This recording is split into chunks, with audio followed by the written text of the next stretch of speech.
afirmaram essa disposição de, nas próximas semanas, apreciarem na CCJ o projeto de lei complementar e, apreciado na CCJ, será imediatamente submetido ao plenário para apreciação do plenário a regulamentação da reforma tributária. Agora se insere uma outra prioridade, que é a questão do pacote de disciplina de gastos públicos, que é o debate de hoje, né, no Senado. E eu estimo que a Câmara dos Deputados possa fazer essa apreciação nas próximas 2 semanas e talvez se reserve a última semana útil antes do recesso para que o Senado possa apreciar tanto a proposta de emenda à Constituição quanto o projeto de lei complementar relativamente à última semana antes do recesso, que é a semana do dia 18 e 19 de dezembro. Então essa é a minha expectativa e a estimativa nossa é que aconteça nesse período. Talvez a Câmara precise de 1 semana e meia, 2 semanas, até pelas limitações que a Câmara tem de tramitação de propostas de emenda à Constituição. Se não puder apensar uma PEC já existente, que já se submeteu à comissão especial, precisará cumprir o rito de CCJ e comissão especial de no mínimo 10 sessões. Então a Câmara vai precisar de um pouco mais de tempo, né? Então a Câmara fazendo o que eu sugeri aos líderes, que nesse tempo em que a matéria está na Câmara, possamos fazer os debates próprios aqui no Senado em relação a essas regras apresentadas pelo Ministério da Fazenda. Então reforma tributária e pacote de gastos públicos são prioridades que o Senado vai cuidar até o recesso. Uma premissa fundamental, e é bom que se diga, as propostas relacionadas à alteração do imposto de renda, essas propostas não serão submetidas à apreciação esse ano.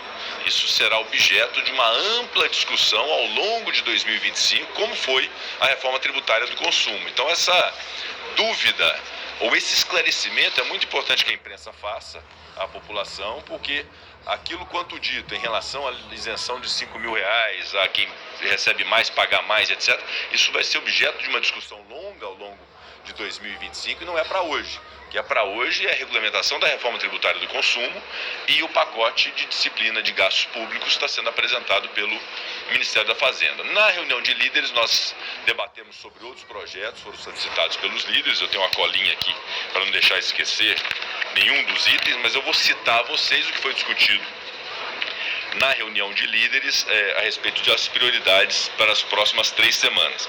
Nós temos a apreciação de autoridades do CNJ, do Banco Central, do Superior Tribunal Militar, do CNMP, que nós devemos fazer no dia 11 de dezembro, né? Deve ter a leitura do parecer na próxima semana, pedido de vista e submeter ao plenário do Senado essas autoridades no dia 11 de dezembro. Temos o programa de transição energética relatado pelo senador Laércio Oliveira, que é um projeto que está na Comissão de Infraestrutura, já pautado para a semana que vem e deve ir a plenário já nessa próxima quarta-feira, tão logo seja apreciado pela Comissão de Infraestrutura.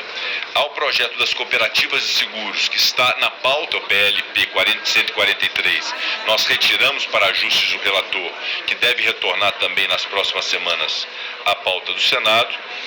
O projeto das eólicas offshore, que a Câmara já enviou ao Senado e que está na Comissão de Infraestrutura, eu solicitei ao presidente da CI que possa fazer análise desse projeto e, uma vez apreciado na comissão, venha a plenário. O da legalização dos jogos, que é um projeto também que veio da Câmara dos Deputados, já foi aprovado na Comissão de Constituição e Justiça do Senado e deve ser submetido, se não na próxima semana, no dia 4, no dia 10 de dezembro, a questão dos jogos. O projeto de inteligência artificial, que hoje está sendo lido na comissão especial, é um projeto, inclusive, que eu tenho a honra de ser o autor desse projeto. Ele também, nós devemos até o recesso fazer entrega pelo Senado para encaminhar à Câmara um projeto que regulamenta e disciplina a inteligência artificial no Brasil. Os projetos de lei complementares números 124 e 125, que é fruto de uma comissão especial que eu criei a respeito de procedimento administrativo e tributário, que traz inclusive a questão do devedor contumaz no seu âmbito, também nós devemos pautar na próxima quinta-feira no plenário do Senado Federal. Há um projeto de um ajuste no programa Renova Bio, que é de autoria do senador Efraim Filho, que deve ser submetido também na próxima semana ao plenário do Senado. Um projeto de bioinsumos, que foi relatado pelo senador Jacques Wagner, que foi à Câmara e agora retorna ao Senado, que nós devemos também apreciar na próxima semana. Na próxima semana também um programa do Mover, relatado pelo senador Cid Gomes, também na próxima semana a ser apreciado. Há a questão do Código Eleitoral, que está com o senador Marcelo Castro, e há uma solicitação de minha parte também que a Comissão de Constituição e Justiça possa deliberar a respeito nessas próximas 3 semanas. Portanto, são muitas matérias, mas certamente nós cuidaremos, se não todas as matérias, de boa parte delas, vê-las aprovadas ainda esse ano no Senado. Muito provavelmente não vai ser na semana que vem, já que a gente já tem essa agenda cheia. Semana que vem não será. O formato do deve ser na outra. Deve, sim.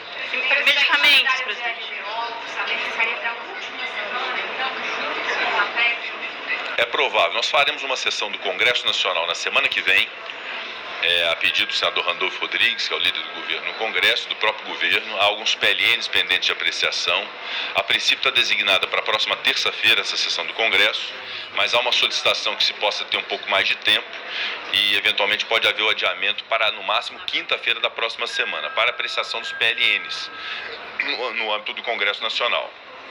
LDO e LOA é também um desafio que nós temos e até a última semana nós temos esse dever de apreciar. Há uma tendência para que tudo isso seja azeitado para na última semana nós vemos aprovada a lei orçamentária do Brasil. Presidente, a mesma pergunta para o senhor em relação às emendas parlamentares. Se o senhor acha que o fato de elas estarem bloqueadas desde agosto muda um pouco a disposição aqui do Senado? Olha, todas essas matérias que eu citei são matérias de interesse do Estado. Os senadores, inclusive, defenderam a submissão na pauta, querem vê-las aprovadas, essas todas que eu listei.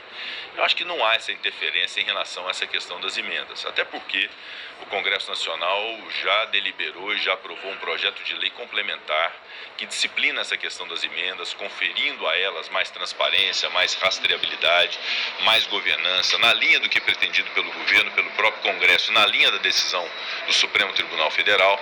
Nós encaminhamos ontem uma missiva ao ministro Flávio Dino, que é relator dessas ações do Supremo Tribunal Federal, informando a aprovação e as bases dessa lei complementar e também das providências que estão sendo tomadas para poder, em relação ao passado de 2020, 2021 e 2022, ter os apoiamentos necessários dos parlamentares para a liberação das emendas até aqui bloqueadas. Então esse é um tema que está sendo tratado numa esfera, sendo cuidado nessa esfera. Eu espero que isso seja solucionado e qualquer que seja o encaminhamento, eu não acredito que haverá interferência na pauta principal do Congresso, porque essa pauta é de interesse do Brasil, não de interesse menor. Outra dúvida, o senhor falou do projeto da legalização dos jogos. Há um debate em curso sobre o impacto da regulamentação, da legalização das bets.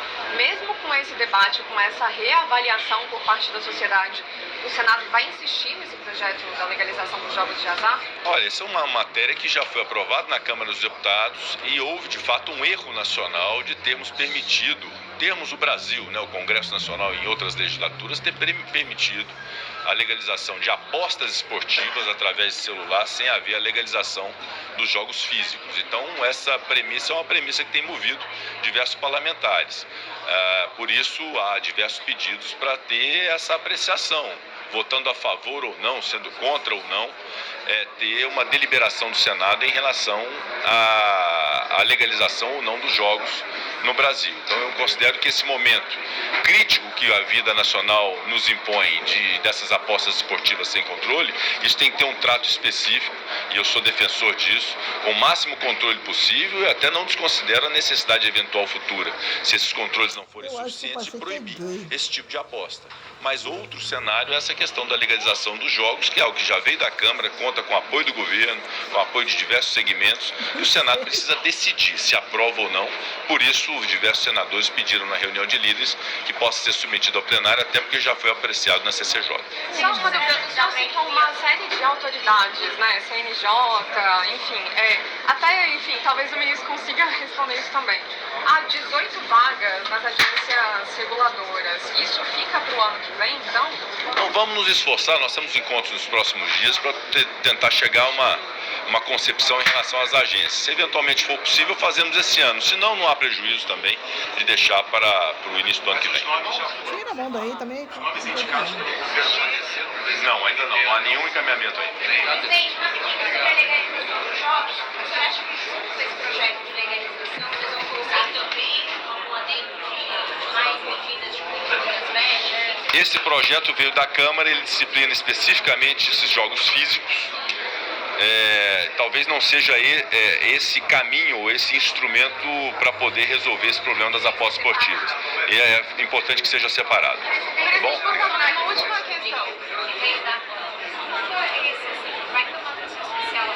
É o projeto de lei do extrateto das verbas indenizatórias do serviço público. Esse projeto é do Senado, foi aprovado no Senado, foi para a Câmara, aprovado na Câmara e hoje está na Comissão de Constituição e Justiça para se decidir sobre qual texto deve prevalecer. É inevitável esse tema, evidentemente, e atrelado a ele está a proposta de emenda à Constituição da reestruturação, especialmente da carreira de magistrados e membros do Ministério Público, que tem especificidades e isso precisa ser considerado. Então é muito importante combater supersalários, combater excessos, acabar com essa realidade no Brasil e estruturar essas carreiras porque elas têm especificidades que precisam ser consideradas.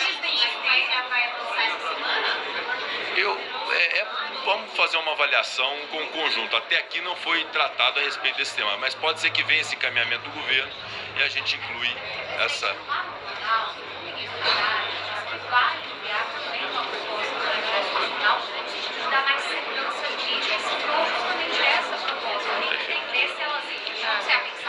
Aí nós precisamos aguardar a proposta do Executivo. O que nós temos hoje é um projeto de lei aprovado no Senado, aprovado na Câmara e pendente agora na CCJ do Senado. Vamos aguardar agora a posição do governo e entabular o melhor encaminhamento. Agora é fato que é preciso disciplinar verbas indenizatórias, que não se pode romper o teto remuneratório de carreiras de serviço público e é preciso compreender que cada carreira tem suas especificidades e precisa ser tratada com essas especificidades. Por isso a combinação desse PL que limite os supersalários com a reestruturação de carreiras específicas, eu acho que é um bom remédio, uma boa concertação, é um bom encaminhamento para essa solução desse problema. Bom, obrigado. O que o senhor sentiu de maior